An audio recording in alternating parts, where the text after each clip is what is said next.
Hi, hello, வணக்கம். நான் உங்க எஸ்வி. நம்ம எஸ்வி பொலிட்டிக் டாக்ஸ்.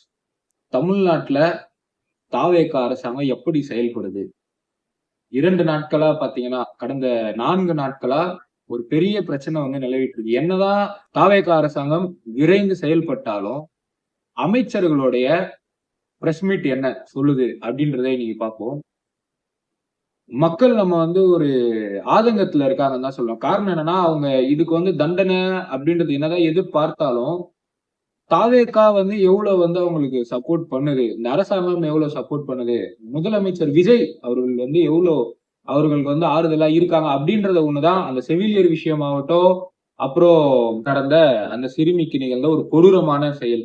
இதுக்கு வந்து மக்கள் வந்து என்னதான் ஒரு தீர்ப்பு வந்து எதிர்பார்த்தாலும் அங்க இருக்க லேடிஸ் பெண்களும் குழந்தைகளும் மக்கள் வந்து என்ன எதிர்பார்த்தாங்கன்னா விஜய் அவர்களிடமிருந்து ஒரு ஆறுதல் செய்தி, விஜய் அவர்களிடம் இருந்து ஒரு இது அவர்கள் வந்து விஜயை தான் வந்து அந்த இடத்துல வந்து எதிர்பார்த்தாங்க.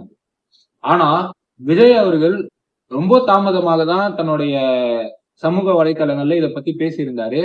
அதுக்கப்புறமா வந்த அமைச்சர்களுடைய இது பார்க்கணும்.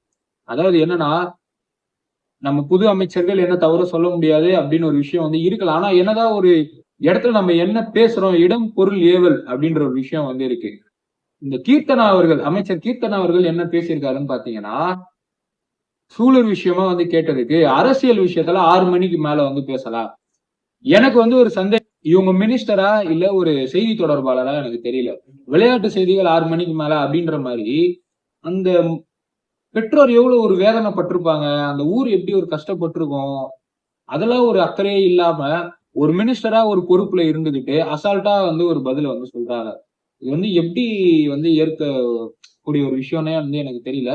இத வந்து நார்மலைஸ் பண்ணி இந்த நிறைய பேர் வந்து சொன்னாங்க, இவங்க வந்து ஒரு மாஃபியா வந்து ரன் பண்றாங்க, டிவிகே வந்து ஒரு மாஃபியா, சோசியல் மீடியா மாஃபியா வந்து பண்ணிட்டு இருக்குன்னு பல விமர்சனங்கள் வந்து குற்றச்சாட்டுகள் வந்து. ஆனா இன்னைக்கு அது உண்மையாகி இருக்கு. என்னன்னு வந்து பாத்தீங்கன்னா, இவ்வளவு பிரச்சனையிலையும் இந்த சோசியல் மீடியால என்ன பரப்புறாங்கன்னா, அண்ணனை பாருங்களேன், அண்ணன் இன்னைக்கு இந்த ட்ரெஸ் போட்டிருக்காரு, சூப்பரா இருந்தது, அண்ணன் வந்து இன்னைக்கு இந்த கார்ல வராரு, செம்மையா இருந்தது, அண்ணன் இன்னைக்கு இதை பண்ணாரு அதை பண்ணாரு, அண்ணன் அதாவது விஜயை சுற்றியே வந்து ஒரு ரீல்ஸ் ஆட்சியா தான் வந்து இது நடந்துட்டு இருக்கு அப்படின்னு நம்ம சொல்லணும். காரணம் என்னன்னா, அமைச்சர்கள் முதற்கொண்டு தாவேகாவுடைய கடைசி இருக்கிற அந்த தொண்டை வரைக்கும் வந்து பாத்தீங்கன்னா என்ன பண்றாங்கன்னா ரீல்ஸ் ரீல்ஸ் ரீல்ஸ். ரெண்டாவது, ஒரு கவர்மெண்ட் இதுல யாரோ ஒரு தாவேகா நிர்வாகி போயிட்டு ஆய்வு பண்றேன் அப்படின்ற ஒரு இது போய் ஆய்வு பண்றாங்க. சோ இதெல்லாம் வந்து தாவேகா வந்து பாத்துட்டு இருக்கா இல்ல என்னதான் பண்ணுது அப்படின்றது வந்து நம்மளுக்கு வந்து கேள்விக்குறியா வந்து நிக்குது. ரெண்டாவது விஷயம் வந்து பாத்தீங்கன்னா, இந்த பாட்டிலுக்கு 10 ரூபாய் என்னதான்ப்பா ஆச்சு, அந்த 10 ரூபாய் வாங்குறாங்களா இல்லையா, இன்னும் வந்து டாஸ்மாக்ல இந்த 10 ரூபாய் வந்து வாங்கிட்டு இருக்கு. இதுக்கு அமைச்சர் அவர்கள் வந்து பாத்தீங்கன்னா ஒரு விளக்கம் வந்து சொல்லியிருக்காரு. என்ன விளக்கம் வந்து சொல்லியிருக்காருன்னா, இது ஒன்னும் சினிமா கிடையாது, வந்த உடனே நான் இதை மாத்துவேன் அதை மாத்துவேன்னு பண்றதுக்கு படிப்படியாக தாவே காட்சியில எல்லாமே வந்து மாறும் அப்படின்ற ஒரு விஷயம் வந்து வந்திருக்காரு. எங்களுக்கு என்ன இதுல ஒரு சந்தேகம் எழுதுனா, அமைச்சர் வந்து விஜய் அவர்களுக்கு வந்து பதில் சொல்றாரா என்னன்னு தெரியல. காரணம் என்னன்னா, இந்த 10 ரூபாய் விஷயத்த வந்து பெருசாக்கி இது வந்து ஒரு பெரிய விஷயம் தான். ஏன்னா ஒரு பெரிய ஊழல் நடந்த இதுவே. சோ இன்னி வரைக்கும் இதுக்கு செந்தில் பாலாஜி மேல ஒரு ஆக்ஷன் எடுக்கிற நிலைமையில வந்து போயிட்டு இருக்கு. என்னைக்கு வேணாலும் அவர் வந்து கைது செய்யப்படலாம், குற்றவாளியா வந்து நிரூபிக்கப்படலாம். அவர் வந்து ஆல்ரெடி ஒரு குற்றவாளி தான். பட் இந்த இது வந்து நான் வந்த உடனே பண்ணுவேன், இதை வந்து க்ளோஸ் பண்ணுவேன், இந்த ஊழல் நடக்காதுன்னு சொல்லி ஆட்சிக்கு வந்த தாவேகா இன்னைக்கு வந்து என்ன சொல்றாங்க, சினிமா பாணியில வந்து எல்லாம் பண்ண முடியாதுங்க, பொறுமையா தாங்க பண்ண முடியும், பாட்டிலுக்கு 10 ரூபாய் நாங்க எதுக்கு வாங்குறோம்னா, இந்த பாட்டில் வந்து திருப்பி எடுத்துட்டு வந்து கொடுத்தாங்கன்னா அந்த 10 ரூபாய் வந்து ரிட்டர்ன் கொடுத்துருவோம், இப்படிதான் வந்து வாங்கிட்டு இருக்கோம் அப்படின்னு சொல்றாங்க. ஆனா இதே நம்ம டாஸ்மாக்ல வந்து போய் பாத்தீங்கன்னா ஒரு ஒரு பாட்டிலுக்கும் வேற வேற ரேட்ல வாங்குறாங்க. போன ஆட்சியில எல்லாத்துக்கும் சேர்த்து ஒரு 10 ரூபாய் வாங்கினா, இந்த ஆட்சியில ஆஃபுக்கு வந்து 10 ரூபாய், ஃபுல்லுக்கு வந்து 25 ரூபாய் அப்படின்ற ஒரு நிலைமை வந்து போயிட்டு இருக்கு. இதுக்கு வந்து என்ன தெளிவு காரணம் வந்து சொல்றாங்கன்னா, இந்த மாதிரி வந்து பாட்டில் வந்து திருப்பி வரணும், நிறைய பாட்டில் வந்து வேஸ்ட் ஆகுது, அதுக்காக தான் நாங்க இந்த அமௌண்ட்டை வந்து வாங்குறோம் அப்படின்ற ஒரு விஷயத்த வந்து சொல்றாங்க. பட் ஆனா இதுல எவ்வளவு உண்மை அப்படின்னு வந்து தெரியல. பட் ஆனா அமைச்சர் அவர் வந்து ஒரு தக்கான ரிப்ளை வந்து முதலமைச்சருக்கு கொடுத்திருக்காரு நம்ம சொல்லலாம். பிரச்சனை மத்தியிலயும் வந்து பாத்தீங்கன்னா, தாவேகா தலைவர் விஜய் அவர்கள் வந்து ஒரு மௌனம் சாதித்து கொண்டுதான் இருக்கிறார். இங்க தமிழ்நாட்டுல மட்டும் பிரச்சனையான்னு பாத்தீங்கன்னா இல்ல. இன்னைக்கு உலக அளவுல வந்து இந்த கச்சா எண்ணெய் வந்து தட்டுப்பாடு வந்து ஆகியிருக்கு. உலக போர்கள் வந்து நடந்து கொண்டு இருக்கிற நிலையில மத்திய அரசாங்கம், அதாவது பாரத பிரதமர் மோடி அவர்கள் வந்து ஒரு விஷயத்த வந்து சொல்றாரு. இது மாதிரி பெட்ரோல் டீசல் இந்த மாதிரி பொருட்கள்லாம் வந்து கம்மி பண்ணணும், அதுக்கான வழிமுறைகள்லாம் வந்து சொல்லியிருந்தாரு. நம்ம இதுக்கு முன்னாடி வீடியோல வந்து அதை பத்தி சொல்லியிருந்தோம். ஆனா அதை பத்தி எல்லா ஸ்டேட்டுமே அதுக்கான ஒரு ஆக்ஷன் வந்து எடுத்திருக்காங்க. நிறைய ஸ்டேட்ல வந்து கான்வாய்ஸ் வந்து கம்மி பண்ணிருக்காங்க. நிறைய ஸ்டேட்ல நிறைய ப்ரிகாஷன்ஸ் மெத்தட் வந்து எடுத்திருக்காங்க. இன்னி வரைக்கும் தாவேகா அரசாங்கத்துக்கிட்ட இருந்து ஒரு பதிலும் இதுக்கு வந்து வரவே இல்லை. இப்படி எல்லா விஷயத்துக்கும் வந்து விஜய் அவர்கள் வந்து மௌனம் சாதித்து கொண்டே தான் இருக்கிறார். இதுக்கு வந்து என்னதான் தீர்வு அப்படின்ற ஒரு கேள்வி வந்து மக்கள் இடையில வந்து உருவாக்கி இருக்கு அப்படின்றத நம்ம வந்து சொல்லணும். ரெண்டாவது வந்து என்னதான் இவ்வளவு ஒரு பிரச்சனை வந்து நடந்துகிட்டு இருந்தாலும் இந்த சைடு வந்து பாத்தீங்கன்னா நான் எப்படியா சிஎம் சீட்ல உட்காரணும்ப்பா, ஆட்சி கவரக்கூடாது, நான் சிஎம் சீட்ல வந்து உட்கார்ந்தே ஆகணும் அப்படின்ற ஒரு விஷயம் அதிமுகல இருக்க சில எம்எல்ஏக்கள் ஆல்ரெடி நம்ம வந்து அன்றே கணித்தார் அப்படின்ற மாதிரி நம்ம சொல்லியிருந்தோம். ஒரு போறாரு, பின்னாடியே சோஃபா போகுது, எடப்பாடியை வந்து தவிர்க்கிறாரு, அதுக்கு பதிலா மத்த தலைவர்கள்லாம் வந்து மரியாதை நிமித்தமா சந்திச்சேன் அப்படின்ற ஒரு விஷயத்த சொல்ற விஜய் அவர்கள் முன்னாள் முதலமைச்சரும் வந்து எடப்பாடி அந்த கேட்டகரியில எடப்பாடியே வராருன்னா அவரை வந்து தவிர்த்துட்டு மத்த ஆட்களை வந்து போய் சந்திக்கிறாரு. உதாரணத்துக்கு இந்த சி வி சண்முகம் அவர்களை வந்து சந்திச்சிருந்தாரு. இன்னைக்கு அதோட தொடர்ச்சியா வந்து பாத்தீங்கன்னா 4 எம்எல்ஏக்கள் தன்னோட பதவியை வந்து ரிசைன் வந்து பண்ணியிருக்காங்க. நான் வந்து இதுல தாவேக்காவை வந்து குற்றச்சாட்டதான் சொல்லணும். ஆனா ஒரு அரசியல் இதுல வந்து பாத்தீங்கன்னா இது ஒரு சாணக்கியத்தனம் தன்னோட அரசாங்கத்தை வந்து நிலைநிறுத்த. ஆனா தாவேகா தலைவர் விஜய் அவர்களுக்கு நான் ஒரு கேள்வி வைக்கிறேன். இவ்வளவு பிரச்சனை வந்து நடக்குது. இந்த சைடு வந்து பாத்தீங்கன்னா ஒரு குற்றச்செயல்கள் வந்து அதிகமாயிட்டே இருக்கு. நான் வந்தேன்னா இது நடக்காது, அது நடக்காது, இப்படி பண்றேன், அப்படி பண்றேன்னு சொன்ன தாவேகா இன்னைக்கு எங்க இருக்கீங்க? என்ன பண்றீங்க? இப்படி ஒரு கேள்வி வந்து மக்களிடையே வந்து உருவாகுது. இன்னைக்கு இந்த சோசியல் மீடியா மாஃபியா அப்படின்றது வந்து ஒரு பெரிய லெவல்ல டிவிக்கு பண்ணிருக்காங்கன்றது வந்து அப்பட்டமா வந்து தெரியுது. ஒண்ணுமே இல்ல, நார்மலா வந்து சோசியல் மீடியால வந்து பாத்துட்டு இருக்கும் போது அந்த இது கூட நான் எனக்கு உங்களுக்கு வந்து காமிக்கணும்னு நான் விரும்பல. ஒரு கேவலமான செயல் வந்து இந்த விர்ச்சுவல் வாரியர்ஸ்ன்ட்டு தாவேகா தலைவர் விஜய் அவர்கள் வந்து தலையில வச்சு கொண்டாடுறாரு. ஆனா அந்த விர்ச்சுவல் வாரியர்ஸ்ல ஒருத்தன் வந்து அவ்வளவு கேவலமான ஒரு இது வந்து பண்ணிருக்கான். அது வந்து சொல்லணுன்றது கூட வந்து நம்மளால சொல்றதுக்கு வந்து வார்த்தைகளே வந்து வர மாட்டேங்குது. அந்த சி அந்த சூலூர்ல அந்த சிறுமி உயிரிழந்து அவனை வந்து ரேப் பண்ணி கொலை பண்ணியிருக்காங்க. அந்த ஒரு விஷயத்துக்கு எங்க தாவேகா தலைவர் விஜய் வந்து என்ன பண்ணுவார்ட்ட சொல்லாம சாக்லேட் கொடுத்தா போறவங்களுக்கு நாங்க என்ன பண்ண முடியும் அப்படின்ற ஒரு கேவலமான செய்தியை வந்து சொல்லியிருக்காரு. இப்ப நான் இது உடனே சொன்னா என்ன சொல்லுவாங்க, இது வந்து திமுகவோட 200 ரூபாய் ஊப்பி வந்து இது பண்றாங்க. சரி இப்படி இருக்கட்டும். ஆனா இத்தனை நாட்களா இந்த பிரச்சனை நடக்குது இல்ல, இந்த ஆட்சி வர காரணம் யாரு? சோசியல் மீடியா, அந்த விர்ச்சுவல் வாரியர்ஸ், உங்க தொண்டர்களாகிய நீங்க வந்து கேள்வி வந்து எழுப்புனீங்களா? ஏன் வந்து இப்படி நடக்குது? சிங்கப்பெண் சிறப்பு படை அப்படின்லாம் சொன்னீங்களே, என்ன ஆட்சி அது?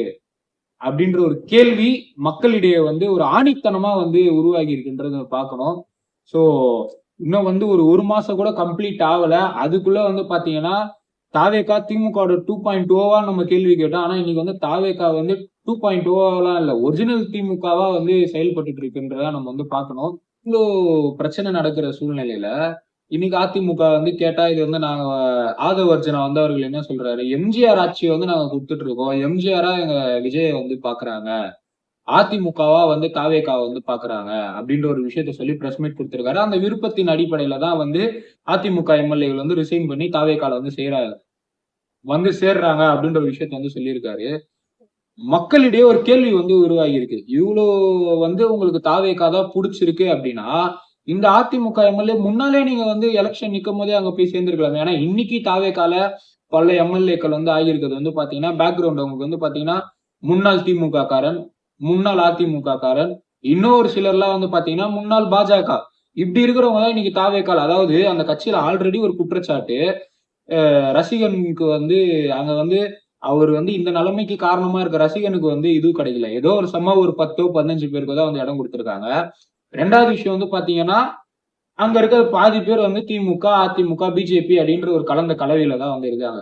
மக்கள் இடையில ஒரு கேள்வி என்ன உருவாகுதுன்னா, தாவேகா வந்து கட்சி நடத்துதா இல்ல வாஷிங் மிஷின் ஏதாவது கம்பெனி நடத்துறாங்களான்னு தெரியல. அதாவது என்னன்னா இவங்க வந்து அந்த கட்சியில இருக்க வரைக்கும் வந்து ஊழல்வாதிகள் அந்த மாதிரி வந்து சொல்லிட்டு இருந்தாரு விஜய். இன்னைக்கு அங்கிருந்து இவங்க இங்க வந்த உடனே மட்டும் எல்லாரும் அந்த வாஷிங் மிஷின்ல போட்டு கிளியர் பண்ணி எடுத்துடுறாரா என்னன்னு வந்து தெரியல. ஏதாவது ஒரு ஏதாவது ஸ்பெஷலா ஏதாவது ஒரு டிவைஸ் வச்சிருக்காருன்னு நினைக்கிறேன். அதிமுகவை பத்தி பேர் கூட சொல்லல அவர் அந்த எலெக்ஷன் கேம்பெயின்ல. இன்னும் சிலர் அப்படின்னு சொல்லிட்டு இன்னைக்கு வந்து அந்த அதிமுக உடைச்சு நீங்க என்ன பண்றீங்க? அங்க இருக்க எம்எல்ஏக்களை வாங்கி உங்க ஆட்சி நீங்க சிஎம்மா உட்காரணும் அப்படின்றதுக்காக ஒரு முடிவு எடுத்து, அது மட்டும் இல்லாம இந்த எலெக்ஷன்றதே வந்து மக்களோட வரி பணத்துல வந்து நடக்குது. இப்போ இவங்க ரிசைன் பண்ண இடத்துல எல்லாம் திருப்பி ரீ எலெக்ஷன் வரும். அதெல்லாம் யார் பணம்? தாவேகா தலைவர் விஜய் வந்து அவர்கள் ஏதாவது ஃபண்ட் பண்றாரா? நம்மளுக்கு ஏதோ வந்து தெரியல. சோ மக்களோட வரி பணத்துல திருப்பி அந்த ஒரு எலெக்ஷன் நடந்து திருப்பியே வந்து ஜெயிச்சு உங்களுக்கு வந்து சப்போர்ட்டா வரணும் அப்படின்ற ஒரு காரணத்துக்காக இவ்வளவு ஒரு கீழ்த்தனமான விஷயம் வந்து தாவேகா தலைவர் விஜய் செய்யறார் அப்படின்ட்டு வந்து மக்கள் கேள்வி எழுப்புறாங்க. இன்னைக்கு வந்து இவ்வளவு நடந்துட்டு இருக்கு தமிழ்நாட்டுல மட்டும் இல்ல, உலக அளவுல இவ்வளவு பிரச்சனை வந்து நடந்துட்டு இருக்கு. அது மறைமுகமா நம்ம பாரத தேசத்தையும் தாக்கும், தமிழகத்தையும் தாக்கும். அதுக்கு ஒரு மத்திய அரசாங்கம் வந்து பிரதமர் மோடி அவர்கள் வந்து ஒரு நடவடிக்கை சொல்றாரு. அதுக்கு ஆல்ரெடி சொன்ன மாதிரி எல்லா ஸ்டேட்டுமே அதுக்கான ஒரு ஆக்ஷனை வந்து கொடுக்குறாங்க. ஆனா இங்க அதுவும் பண்ணல. சரி, உள்நாட்டிலேயாவது அவர் கரெக்டா வச்சிருக்காரா, ஸ்டேட்டையாவது கரெக்டா இது பண்றாரு பாத்தீங்கன்னா இந்த சைடும் வந்து சரியா இல்ல. என்னதான் வந்து விரைந்து செயல்பட்டு 24 மணி நேரத்துல வந்து புடிச்சேன் அப்படின்னு பெருமையா சொல்லலாம். ஆனா மக்கள் என்ன நம்பினாங்க? இவங்க வந்தா இதெல்லாம் நடக்காது அப்படின்ற ஒரு விஷயம் வந்து நம்பினாங்க. ஆனா அதுக்கு வந்து அவங்க மினிஸ்டர் வந்து ஒருத்தவங்க என்னன்னா அரசியல் செய்தி எல்லாம் வந்து 6 மணிக்கு ஏதோ விளையாட்டு செய்தி மாதிரி 6 மணிக்கு மேல வந்து கேளுங்க, இனி கவர்னன்ஸ் பத்தி எதா இருந்தா கேளுங்கன்னு ஒரு அமைச்சர். இன்னொரு அமைச்சர் என்ன சொல்றாரு? சினிமா மாதிரிலாம் வந்து உடனே வந்து எல்லாம் பண்ணிட முடியாதுன்ட்டு இன்னொரு அமைச்சர். இப்படி நடந்துட்டு இருக்க நேரத்துல இதுல வந்து எதிர்த்து ரொம்ப ஒரு கஷ்டப்பட்டு ஒரு பாமர குடிமகனா ஒருத்தர் வந்து கேள்வி கேட்கிறாரு.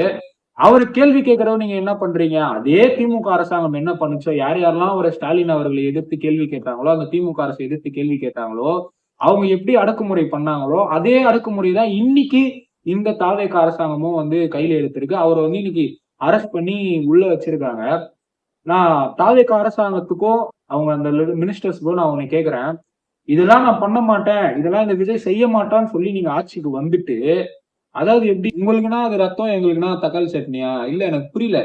இவங்க இத பண்ண மாட்டேன்ட்டு இவங்க கேவலமான அந்த விர்ச்சுவல் வாரியர்ஸை வச்சுக்கிட்டு இவங்க சோசியல் மீடியால ஒரு மாஃபியா கும்பலை வச்சு இன்னைக்கு ஆட்சியை புடிச்சிட்டு இன்னைக்கு வந்து என்ன பண்றாங்க?